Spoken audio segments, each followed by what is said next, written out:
Yes class, good morning. कल हमने power series में रेडियस ऑफ कन्वर्जेंस किया था कि रेडियस ऑफ कन्वर्जेंस हमारी कैसे निकलती है। आज हम करते हैं एनालिटिक फंक्शन। एनालिटिक फंक्शन होता क्या है? A function defined in an interval containing a point a is said to be analytic at A.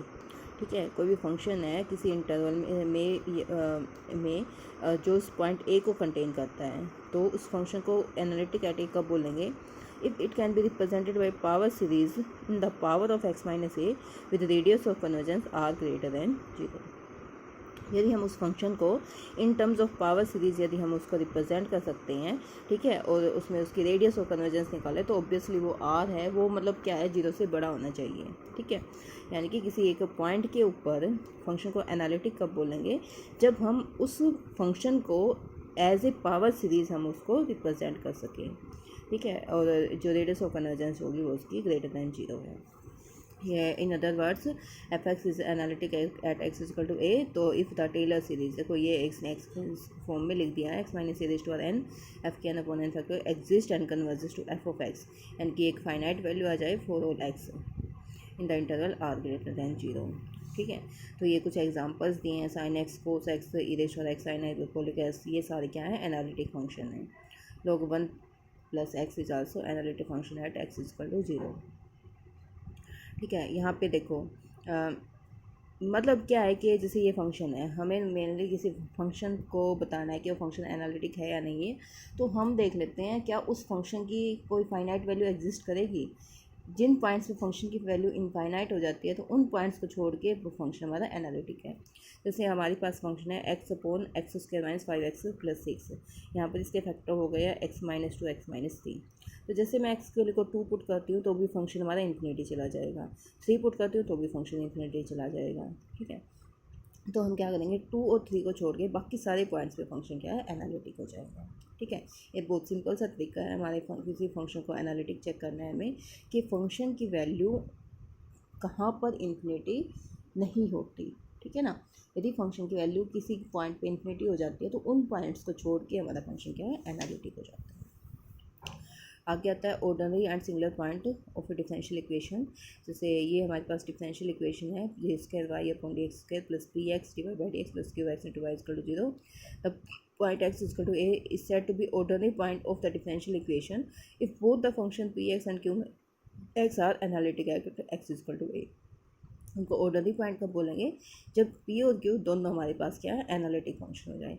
Analytic के लिए अभी मैंने बताया था, यानी कि किसी भी पॉइंट पे फंक्शन की वैल्यू इन्फिनिटी ना आए। We can write it otherwise x equal to a is ordinary point of a if both p x and q x possess differential coefficient of all order in some neighbourhood of x equal to a. ठीक है, ये हमने definition लगाई है यहाँ पर।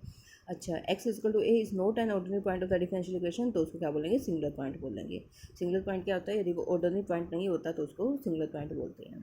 तो singular point भी दो टाइप के होते हैं, रेगुलर सिंगुलर पॉइंट और इरेगुलर सिंगुलर पॉइंट। तो रेगुलर सिंगुलर पॉइंट कब होगा? जब हम उसको पी एक्स को एक्स माइनस ए से मल्टीप्लाई करेंगे और फिर चेक करेंगे क्या वो फंक्शन की फाइनाइट वैल्यू एग्जिस्ट करेगी उस टाइम पे। It poses derivative in all order in the neighborhood of the point x is equal to a। यानी कि जैसे मान लो ए पॉइंट है हमारा, ये इसके नेबरहुड में चेक करते हैं कि नेबरहुड में उसके डेरिवेटिव की वैल्यू एग्जिस्ट करनी चाहिए हमारी। ठीक है, तो उसको हम क्या बोलेंगे कि फंक्शन हमारा एनालिटिक है। एक्स माइनस ए इंटू पी एक्स और सेम क्यू एक्स के साथ करेंगे एक्स माइनस ए का स्क्वायर इंटू क्यू एक्स। यदि ये एग्जिस्ट कर जाए, यदि ये वैल्यूज़ फाइनाइट आ जाती हैं तो हमारा फंक्शन एनालिटिक हो जाता है, अदरवाइज नहीं होता तो उसको क्या बोलेंगे, इरेगुलर सिंगुलर पॉइंट। ठीक है, तो देखो ये चेक करते हैं हम। Show that x equal to 0 is the ordinary point of the differential equation. यहाँ सबसे पहले कंपेयर करके पी और क्यू की वैल्यू निकालते हैं। देखो x d square upon d x square plus x upon x square plus 1 d y by d x minus x upon x square plus 1 into y equal to 0। तो हम इस equation से compare करते हैं, P और Q की value निकालते हैं। ये पी है, ये क्यू है।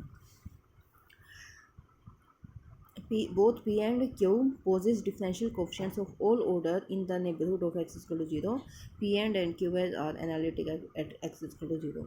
इनका देखो डेरिवेटिव करेंगे ना, तो इनका जो कितने भी ऑर्डर का कर लो 1 2 3 4, हमारा सारे के सारे क्या है, एग्जिस्ट करते हैं। वैसे भी यदि आप यहाँ पे x की वैल्यू को 0 पुट करोगे तो फंक्शन की वैल्यू क्या आएगी, 0 आएगी, इन्फिनिटी नहीं आएगी फंक्शन की वैल्यू, यहाँ भी इन्फिनिटी नहीं आएगी।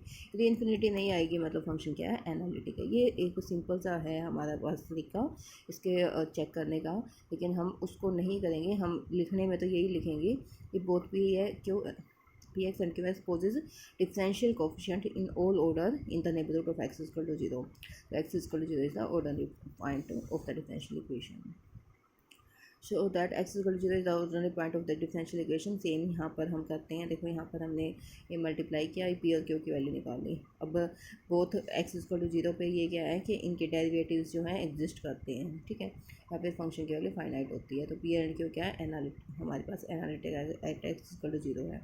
तो x is equal to 0 is the ordinary point of the differential equation. फिर करेंगे x इज इक्वल टू 1 के केस में। x इज इक्वल टू 1 के केस में ये क्या होता है हमारा, देखो 1 पुट करेंगे तो ये क्या है, इन्फिनिटी चला गया। 1 के केस में ये भी इन्फिनिटी चला गया। तो ये हमारे क्या है, हमारे ऑर्डिनरी सिंगुलर पॉइंट नहीं है, ऑर्डिनरी पॉइंट नहीं है।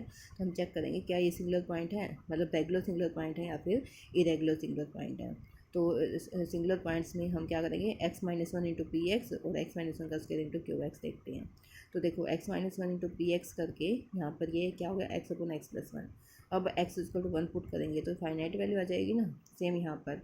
तो ये क्या है, यहाँ पर भी x इक्वल टू 1 पुट करेंगे तो फाइनाइट वैल्यू आ जाएगी। तो मतलब ये क्या है, ये पोजेस करते हैं, possess derivative all order in the neighbourhood of the point x equal to 1, ठीक है। तो both are analytic at x equal to 1, तो x equal to is the regular singular point. Same third example है हमारा, x equal to 0 is the regular singular point and x equal to 1 is the irregular singular point, ठीक है। x equal to 0, देखो ये p x क्या आ जाएगा हमारा, 2 upon x into x minus 1, q x 3 upon x minus 1 की cube, ठीक है। p and q are not defined at x equal to 0 and x equal to 1। x equal to 0 पे function infinity हो गया, x equal to 1 पे function infinity हो गया, तो दोनों क्या है, सिंगुलर पॉइंट हो गए। अब 0 पे चेक करते हैं, तो x minus 0 into P x, x minus 0 का square into q x, regular singular point के लिए। जब मैं इसको x से मल्टीप्लाई करूँगी, 0 के कॉरस्पॉन्डिंग निकाल रहे हैं, x से मल्टीप्लाई करूँगी तो 2 अपॉन 3 माइनस 1, ठीक है। और यहाँ पर x से मल्टीप्लाई करूँगी 3x अपॉन एक्स माइनस 1 का स्क्वायर। तो यदि मैं x की जगह 0 पुट करती हूँ तो अब क्या है हमारे पास, मतलब ये डिफाइंड हो गए, तो ये क्या है, फंक्शन हमारा एनालिटिक हो जाएगा एट x इक्वल टू 0। तो x equal to 0 is the regular singular point. फिर हम क्या करेंगे, x इक्वल टू 1 के कॉरस्पॉन्डिंग देखते हैं, तो x minus 1 into P x, x minus 1 into q x. X minus 1 P x क्या था हमारा, 2 upon x into x minus 1, ये कट गया तो 2 बाई एक्स। अच्छा, एक्स माइनस 1 का स्क्वायर इंटू क्यू एक्स करेंगे, एक्स माइनस 1 का स्क्वायर, तो 3x अपॉन एक्स माइनस 1। तो ये देखो p तो हमारा ठीक है, ये वाला पॉइंट तो ठीक है हमारा, ठीक है ना, एनालिटिक है, लेकिन ये वाला पॉइंट जो है एनालिटिक नहीं है, ठीक है ना, क्योंकि यहाँ पे 1 के कॉरस्पॉन्डिंग फंक्शन डिफाइन नहीं होता। This shows that x minus 1 का square into q x is not analytic at x equal to 1। तो x equal to 1 is the irregular singular point. तो ये एक्सरसाइज 7.2 आप इसको करके देख लेना, कोई डाउट हो तो मेरे से पूछ लेना। Okay class, thank you.